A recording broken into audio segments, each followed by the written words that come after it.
ازيكم؟ اغلبنا في مصر والوطن العربي بنكون عايزين نسافر، بس بنكون مش عارفين ازاي ممكن نسافر عشان في بيقف قدامنا شوية عوائق، زي اللغة، زي ازاي أنا هجيب السكن، زي هي امان ولا لا، زي الفلوس، عايز حاجة ممولة مش عارف ادفع دلوقتي. في حاجات كتيرة قوي بتقف قدامنا. عشان كده انا بفضل النوع ده جدا من السفر اللي هكلمكم عنه في الفيديو، هو السفر التطوعي او السفر مع الانترناشونال اورجانيزيشن، مع المنظمات الدولية. يعني مثلا لو انت او انت خايف ان انت تسافروا اول مرة لوحدكم، فانتوا في المنظمات الدولية او التطوع بيكون معاكم تيم، بيكون معاكم تيم من مصر او تيم لما بتروحوا هناك. لو انتوا مثلا خايفين من نقطة السكن، لو انت بنت ولسه خايفة او ولد حتى وخايفين من نقطة السكن وعشان اهاليكم، فهو بيكون معاكم ناس في السكن بتعمل لكم من A to Z، من ألف للياء، كل حاجة هم بيعملوها، وبيكون في سكن مخصص ليكم. لو نقطة الفلوس، ففي منظمات دولية وفي تطوع بيكون ممول بالكامل، في التطوعات بتكون ممولة جزئيا على حسب كل واحد. ففي الفيديو ده أنا هكلمكم عن أكتر من منظمة تقدروا تشتغلوا وتتطوعوا فيهم، أيا كان سنكم من أول 15 سنة لحد 100 سنة. هتكلم عن منظمات تقدر فعلا تسافروا عليها، فشوفوا الفيديو للآخر. ازيكم؟ أنا عليا وسافرت أكتر من 19 دولة مع المنظمات الدولية، وخدت أكتر من 40 منحة، وزرت أكتر من 125 مدينة حول العالم، وأنا بعمل محتوى يخليكم تحققوا أحلامكم أسرع. وأنا سفري كان أغلبه مع الانترناشونال اورجانيزيشن، خصوصا إن أنا كنت في الجامعة، يعني 19 دولة أنا سافرتهم أنا كل ده كنت في الجامعة. فأنا كنت بخاف زيكم اللي بيتفرج عليا دلوقتي من نقطة الأمان، من نقطة الأهل، من نقطة السكن، ساعات كمان في بدايتي كنت بخاف من نقطة الفلوس. فأنا هكلمكم عن منظمات فعلا اللي تقدر تساعدكم. أول منظمة وهي United Nations Volunteers، التطوع مع الأمم المتحدة. التطوع مع الأمم المتحدة ده كبير جدا وينفع من جميع السنين، يعني من أول 18 سنة لحد 100 سنة، أي حد يقدر يقدم عليها، بس على الأقل يبقى عندك 18 سنة. في تطوع أونلاين، وده اللي أنا عملته وعملت فيديو عنه واتفرجوا عليه. في تطوع معاهم في بلدك، يعني لو انتوا من مصر هتطوعوا في مصر، لو انتوا في العراق هتطوعوا في العراق. وفي تطوع اللي هو بره مصر. التطوع اللي بره مصر في الأغلب بيكون محتاج يبقى معاك شهادة بكالوريوس، فعلى الأقل يبقى عندك 21 سنة. والتطوع اللي بره مصر بيحتاج يبقى عندك خبرة experience. عشان كده انا على طول برجح لو احنا عايزين نشتغل او عايزين نتطوع مع الامم المتحده ان احنا نتطوع معاهم اونلاين، زي ما انا عملت من عندي 18 سنه. انا بدات ساعتها ان انا اتطوع معاهم اونلاين، عملت ساعتها فيديو اديتنج مع اطفال من فيتنام، اورجانيزيشن بتساعد الاطفال في فيتنام. فهي كانت اكسبيرينس كويسه جدا. هو التطوع معاهم بجد ممول بالكامل، التطوع مع الامم المتحده ممول بالكامل، بيدفعوا كل حاجه. كمان لو اتطوعت معاهم في مصر او بره مصر، هم بيدفعوا لك فلوس، بيدفعوا لك زي باكت ماني، وبره مصر كمان بيكفي ويزيد كمان. هو ما بيعتبروه شغل. فما تقولش مثلا لو انت عندك 35 سنه وبتتفرج على الفيديو دلوقتي انا هعمل ايه في التطوع. لا، تطوع الامم المتحده ده يعتبر شغل لو انت هتتطوع بره مصر، وحتى لو هتتطوع في مصر انا بشوف فرص عليها، مثلا 5 سنين اكسبيرينس، ان انت يبقى عندك خبره 5 سنين في شغلك. وعلى حسب المجالات، كل المجالات مفتوحه، لو انتوا في طب، لو انتوا في هندسه، لو انتوا في زراعه، في اي كليه ممكن تقدروا تقدموا على الامم المتحده. هسيب لكم اللينك، كل حاجه هتكلم فيها هسيب لكم لينك الديسكربشن تقدروا تخشوا عليها. بس هو التطوع مع الامم المتحده اذا كان اونلاين، اذا كان في مصر، اذا كان بره مصر، بيكون ممول بالكامل، خصوصا لو انتوا هتسافروا بيكون ممول بالكامل. ولو اونلاين انتوا مش بتدفعوا اي حاجه، وتقدروا ساعتها تحطوا في السي في بتاعكم البورتفوليو ان انتوا اشتغلتوا مع الامم المتحده، زي ما انا حاطه دلوقتي ان انا كنت اتطوعت مع الامم المتحده، تطوع الامم المتحده، وان انا عملت فيديو ايديتنج ل6 شهور مع اورجانيزيشن بتعلم الانجليزي لاطفال فيتنام. تاني حاجة معانا، وممكن ده اللي كتير منكم يعرفوا، وهي ايسك. منظمة ايسك هي منظمة بتسافر الشباب من سن 18 لحد 25 سنة، بس هي كمان بتكمل حتى 30 سنة، بس اغلب اللي بيسافروا بيكون من 18 ل 25 سنة. وهي فيها نوعين، فيها جلوبال فولنتير وفيها جلوبال تالنت. جلوبال فولنتير ده ممكن تبدأ حرفيا من وانت عندك 18 سنة، او لو هتم 18 سنة على اول البروجرام ان انت تسافر عليها اي دوله من اللي معاهم. فانا انصحكم ان انتوا تخشوا على موقع ايسك وتشوفوا ايه الاوبورتيونيتيز اللي موجوده. يعني ممكن تسافروا مثلا سريلانكا، ممكن تسافروا اي دوله موجوده ساعتها معاهم، وتشوفوا الاوبورتيونيتي اللي متاحه ليكم اللي هي موجوده. وساعتها بتدفعوا زي كونتراكت كده. انا كنت متطوعه في ايسك، بس انا ما بقتش عارفه الكونتراكت يبقى بكام. بس هم بياخدوا منكم كونتراكت ان تدفعوه لايسك هنا في مصر، او في دولتكم لو انتوا في لبنان، في الاردن، او في اي حاجه. وبتدفعوا برضه تذاكر الطيران والفيزا. والاورجنايزيشن هناك بتكون مدياكم زي اكوموديشن، الاكل. كمان لو انتوا عندكم خبره، حاجه زي انترنشيب كده، حاجه اسمها جلوبال تالنت. دي حاجه انتوا ممكن تروحوا عليها لو انتوا عندكم خبره شويه، يعني انتوا مثلا في ثالثه رابعه كليه او خلصتوا الكليه ممكن تقدموا عليها. ودي ساعتها الاورجنايزيشن اللي هناك ممكن تديكم بوكيت ماني. يعني اغلب الناس اللي بتسافر مع ايسك عامه بتسافر تركيا، بتسافر سريلانكا، بتسافر الهند. فهي الدول اللي مع ايسك مش كتيره، بس هي ايسك من اكتر الحاجات المشهوره، وممكن تشوفوا ساعتها في الويب سايت بتاعتهم لو في اي ابديتس. حاجه بس انا عايزه اقولها، انا عايزاكم، انا عامله الفيديو اهو دلوقتي في 2026 في يوليو 2026، لو انتوا بتتفرجوا على الفيديو ده بعدين متاخر يا ريت برضو تاكدوا من كل الكلام في الويب سايتس، انا هكون سايباها كلها في الديسكربشن عشان ممكن يكون حصل تغيير. يعني ايسك انا مثلا كنت متطوعه معاهم في 2020 2021 لحد مثلا 2022، فاكيد الحاجات اتغيرت.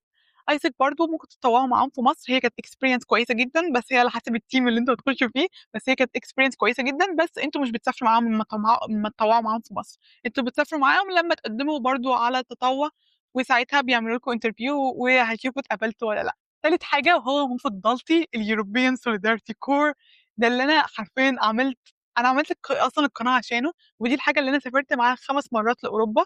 هو زي من اسمه، هو بيكون ممول من الاتحاد الاوروبي، مش بس على فكره للاوروبيين، ما انا سافرت معاه وانا معايا الباسبور الاخضر الجميل، لو الباسبور قريب كنت وريته لكم، بس انا عملت لكم فيديو قبل كده بالباسبور هسيبه لكم برضه عن الفيزا الشنجن. فهو بالباسبور الاخضر الجميل بتاعنا انا سافرت معاهم 5 دول حوالين اوروبا. عادي جدا ممكن تسافروا كمان دول مش بس اوروبا، ممكن كمان تسافروا الدول المجاوره لاوروبا زي ارمينيا، جورجيا، اي حد من الدول العربيه اللي في البحر المتوسط، اللي هو مصر، لبنان، الاردن، المغرب، تونس، الجزائر، ليبيا، يقدروا يقدموا. اي حد من شمال افريقيا وفي البحر المتوسط، يعني دول شمال افريقيا ودول الشام، يقدروا يقدموا. انا سمعت ان البروجرام بعد كده هيضم دول تانية، دول عربيه تانية، بس لحد الان المؤكد هي الدول اللي انا قلتها دي بس.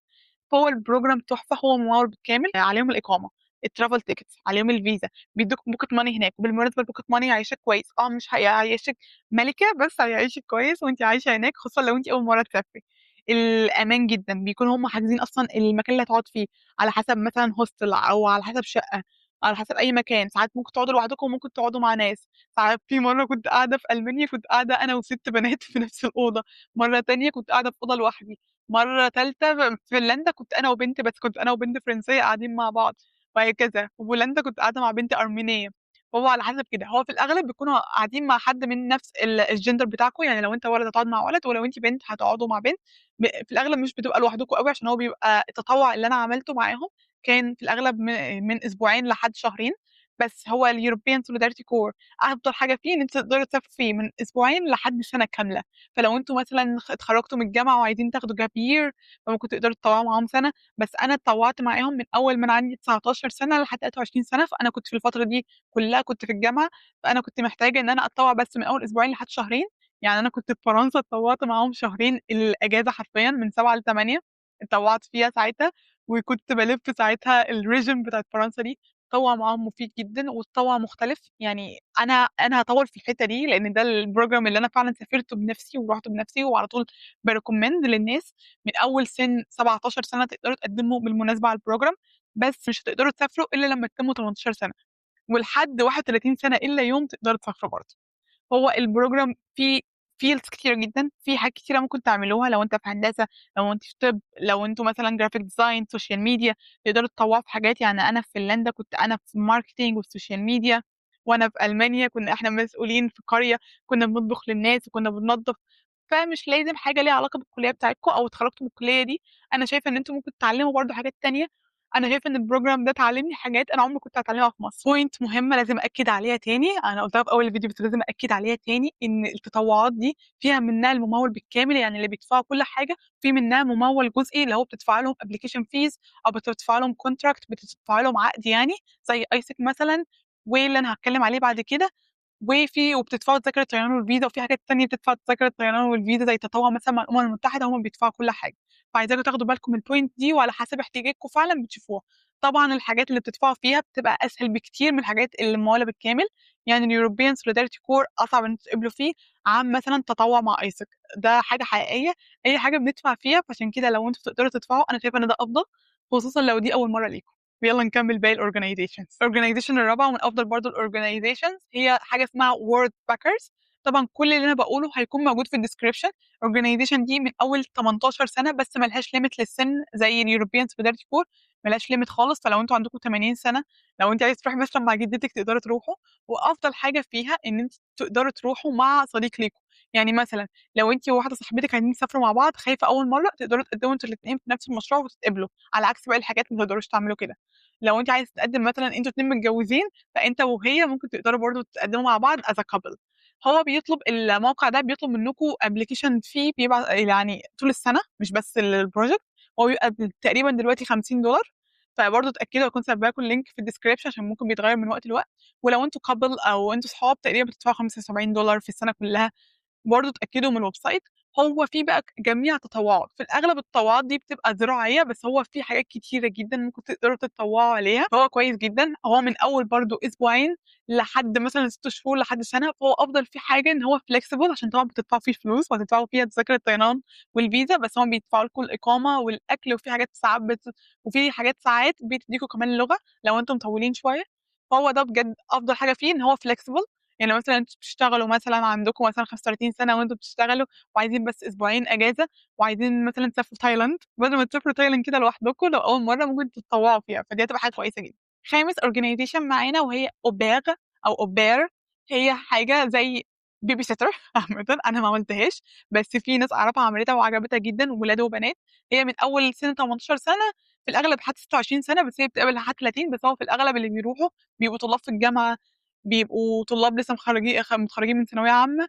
فهو إن بيكون في أسرة مثلًا عايزة تعلّم طفلة، أسرة مثلًا مغتربة عربيين مثلًا وعايزين يعلّموا ابنهم أو بنتهم الصغيرين اللي عندهم سنتين، 4 سنين عربي، فبيجيبوك أنت كشخص تتكلم معاهم عربي، تخلّي بالك منّهم. هو مثلًا في الشغل فبيبقى مثلًا من 4 ل5 ساعات أنت بتفضل قاعد معاهم. فبس هو ده بيكون زي ده. هو مش لكل الناس الصراحة، بس لو أنتم كويسين مع الأطفال، عندكم أخوات صغيرين، ممكن دي فرصة تبقى كويسة بالنسبة لكم، ممكن تقدروا تقدموا عليها. au pair ده برضه بيكون أنتم بتدفعوا تذاكر الطيران والفيزا وهُم بيقدموا لكم السكن. حرفيًا لو أنتم اخترتوا أسرة مثلًا ممكن تقعد معاهم في فيلا، وبيكون برضه بيقدموا لك الأكل وكل حاجة يعني ال3 وجبات. وفي الأغلب بيقدموا لك كورس لغة. يعني أنت مثلًا ممكن في ناس كتيرة في الأغلب إن هُم بيختاروا عيلة هُم في الدولة اللي هُم عايزين يتعلموا لغتها. يعني مثلًا أنت ممكن تختار ألمانيا أو النمسا أو أي دولة بتتكلم ألماني عشان أنت عايز تطوّر اللغة الألمانية بتاعتك. هُم ساعتها بيدّوك كورسات لو أنت قاعد مثلًا 3 شهور، 6 شهور، بيدّوك كورسات في المدة دي هُم اللي بيدفعوها. الorganization اللي بعد كده وهي workaway وهي برضه شبه worldpackers، بس دي بقى بتقبل ممكن لو أنتم عندكم 15 16 سنة إن أنتم تعملوا حساب عائلي. يعني حد يعني ممكن تروح برفقة حد من أهلك اللي هو مثلًا باباك أو مامتك، فدي موجودة لو أنتم عندكم 15، 16 سنة وعايزين تسافروا لأول مرّة. دي هتبقى حاجة كويسة جدًا إن أنتم تعملوها من حد من أهاليكم. هُم بيسمحوا لده بس الorganization اللي بعد كده بتسمح للي من 15، 16 سنة لوحدهم عادي. الorganization دي برضه في الأغلب بتبقى زراعة. أنتم بتدفعوا برضه زي worldpackers، بتدفعوا application fees سنوية للموقع وبيفتحوا لكم كل الprojects. ممكن حرفيًا يبقى في 5000 project حوالين العالم بتختاروها، وبرضه بتدفعوا تذاكر الطيران والفيزا، هُم بيبقى عليهم باقي الحاجات كلها. سابع organization هي WOOF وأقول لكم الاختصار بتاعها Worldwide Opportunities on Organic Farms. ماشي، فهي زي من اسمها بالإنجليزي هي بتكون مخصصة للزراعة أكتر. بُصّوا ما تقولوش إن الزراعة دي حاجة وحشة ولا أنا شخص في طِب ولا أنا بس اللي شخص في الزراعة، على الإطلاق. أنا جرّبت الزراعة بجد في ألمانيا، كانت من أمتع الحاجات اللي أنا عملتها، إن أنا عمري ما جرّبتها في مصر، وبجد من حاجات الskills اللي إحنا محتاجين نعملها للأطفال في المدارس كنت أتمنى بجد. فهي حاجة كويسة جدًا خصوصًا لو أنتم هتسافروا مدة قليلة مثلًا من أسبوعين لحد شهرين، هتتعلموا كتير وهتنبسطوا بجد. الوقوف تقدروا تتطوعوا فيها لو أنتم من 15، 16، 17 سنة، ولكن بيبقى في موافقة من الأهل. كده مش هتطلعوا من مصر أصلًا إلا لمّا يكون في، لو أنتم أقل من 18 سنة، إلا لمّا يكون في موافقة من الأهل كلا الوالدين، إن أنتم من كلا الوالدين لغة عربية فصحى، إن أنتم تقدروا تسافروا ساعتها. وعادي بتقدروا تطلعوا الباسبور من وأنتم عندكم سنة، فدي مش مشكلة. لازم الأهل يكونوا موافقين وتقدروا تسافروا ساعتها. ده برضه لكل السنين لحد 100 سنة. وبتتطوعوا برضه بتدفعوا تيكت الطيران والفيزا، هُم بيدفعوا باقي الحاجات زي الorganization اللي أنا قُلتها. طبعًا في حاجات تطوعية كتير تقدروا تعملوها، خصوصًا لو أنتم معاكم فلوس وتقدروا تدفعوا في حاجة زي دي. وأنا بارجّح بجد لو أنتم صغيرين أو عايزين إجازة من الشغل أو أي حاجة، إن أنتم تعملوا حاجة زي دي، إن ده مش خسارة فلوس على الإطلاق. كل experience 19 دولة اللي أنا سافرتهم دول واللي لسه هاسافر كمان، كانت experience لا أقدر أعوّضها ولا أقدر أعوّضها بفلوس. يعني أنا أفضّل إن أنا أدفع فلوسي في سفر على إن أنا نقعد ندفع فلوسنا كل يوم في الice coffee، وإن أنا أجيب الأيفون الجديد كل سنة، وإن أنا أروح الساحل كل سنة. أنا أفضّل بجد إن أنا أسافر السفريات دي، أسافر سفريات تطوع، ومش عشان هي أرخص على الإطلاق. على فكرة في سفريات أنا عملتها دفعت فيها فلوس، أنا كانت أغلى عادي جدًا، بس أنا كنت مبسوطة. دي experience أنا عمري ما هاعيشها في مصر، experience أنا عمري ما هاشوفها. culture أنا عمري ما هاسمع عنه أو هاشوفها إلا بعيني. يعني هابقى أحاول أنزّل لكم فيديوهات بجد من رحلات عشان تعرفوا أنا باتكلم عن إيه كويس. ولكن لو أنت أهل مثلًا ممكن تسافروا مع أولادكم زي ما شُفتوا، لو أنتم couple تقدروا تسافروا مع بعض، لو أنتم صحاب ممكن تقدروا تسافروا لوحدكم، يعني أنا سافرت لوحدي أغلب ال19 دولة وانبسطت جدًا، وهو بجد أنا شايفة 19 دولة والسفر لوحدي هو اللي خلّاني عالية دلوقتي اللي قادرة أتكلم قدّام الكاميرا ومش خايفة وواثقة في نفسي، فدي حاجة بجد مهمة جدًا. السفر كبير جدًا، السفر التطوعي بجد أكتر من كده بكتير، في organizations تانية خصوصًا زي ما قُلت لكم، يعني أنا في جنوب أفريقيا أنا ساعتها كنت رايحة بorganization بس كان في ناس حرفيًا دفعت $30,000 طبعًا مش من مصر، من برّه مصر، عشان بس يتطوعوا في organization في جنوب أفريقيا 3 شهور، أنتم متخيلين؟ فالناس كلها بتعمل ده، بتعمل حاجة اسمها gap year، إحنا بس في مصر الحوار الgap year ده مش كتير يعني مش كل الناس عارفاه أو مش مقتنعة بيه، أنا ما خدتش gap year بس أنا بجد يعني قعدت شوية في الجامعة عشان أنا ما كنتش فاهمة نفسي، ما كنتش عارفة إيه، وبجد السفر ده هو اللي خلّاني أفهم نفسي وأعرف أنا عايزة إيه وانبسط في الحياة في العموم. ما تنسوش تعملوا subscribe عشان تعرفوا كل حاجة عن السفر، وأتمنى الفيديو يكون عجبكم، أنا جمعت لكم أكبر الorganizations والinternational organizations اللي تقدروا تسافروا عليها واللي أنا عارفاهم شخصيًا، أنا سافرت عليهم أو أعرف ناس سافرت عليهم، وبجد كلّهم أفضل من بعض، بس خشوا على الwebsite وشوفوا إيه الأفضل بالنسبة لكم على حسب سنكم، يعني أنا قايلة لكم في حاجات لحد 100 سنة، شوفوا اختاروا الorganization اللي أنتم عايزينها، في حاجات للشباب أكتر، كل حاجة مختلفة عن التانية، فكنت سايبة لكم معلومات أكتر وفيديوز أكتر في الdescription فما تنسوش تبصوا عليه. بس كده، أشوفكم في فيديو جديد، باي باي.